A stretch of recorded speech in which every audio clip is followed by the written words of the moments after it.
Ladies and gentlemen, there's a truth about life that no one wants to tell you until it's too late.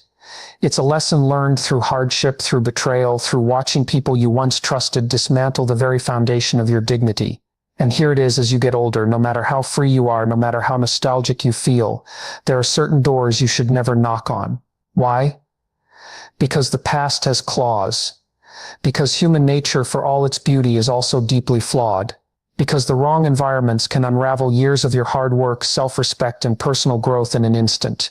And so today I want to talk to you about 4 kinds of people whose homes you must avoid if you wish to protect your peace, your integrity, and your future. Betrayal is one of the deepest wounds a person can experience. It isn't just about broken trust, it's about realizing that someone you once held close, someone you may have shared your hopes, fears, and vulnerabilities with, made a deliberate choice to turn against you. And that choice wasn't accidental. It was calculated, intentional, and often irreversible. Here's the difficult truth. When someone betrays you, they reveal exactly where you stand in their hierarchy of values. They've weighed the options, considered the consequences, and still decided that whatever they gained from betraying you, whether it was social status, financial benefit, power, or even just fleeting satisfaction, was more valuable than your trust, your relationship, and your well-being. That is not a mistake. That is a revelation. And yet, as people grow older, many find themselves tempted to revisit the past, to reconnect with those who have harmed them, believing that time has healed all wounds. They convince themselves that maybe things have changed, that the betrayal was just a moment of weakness, not a reflection of true character. But this is where so many make a grave mistake. They assume that time alters a person's intentions.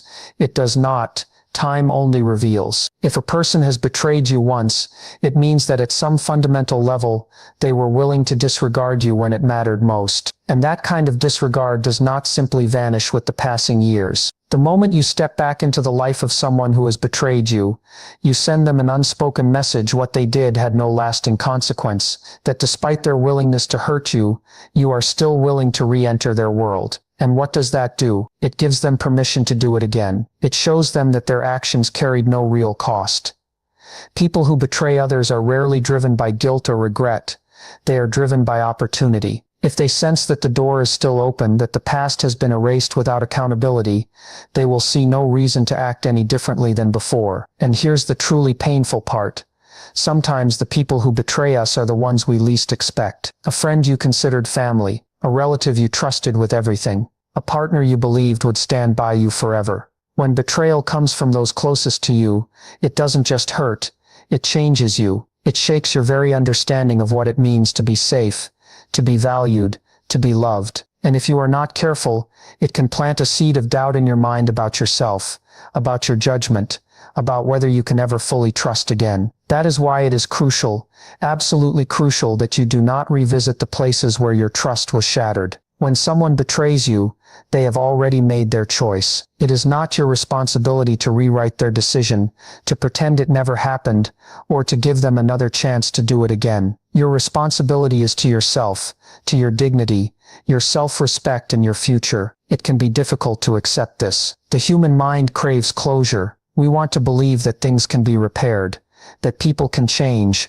that old wounds can be healed by returning to where they were first inflicted. But not all wounds require closure through reconciliation. Some wounds require distance, some require strength, some require the ability to walk away and never look back. Because the truth is, when you enter the home of someone who has betrayed you, you are not just stepping into a physical space, you are stepping onto a psychological battlefield.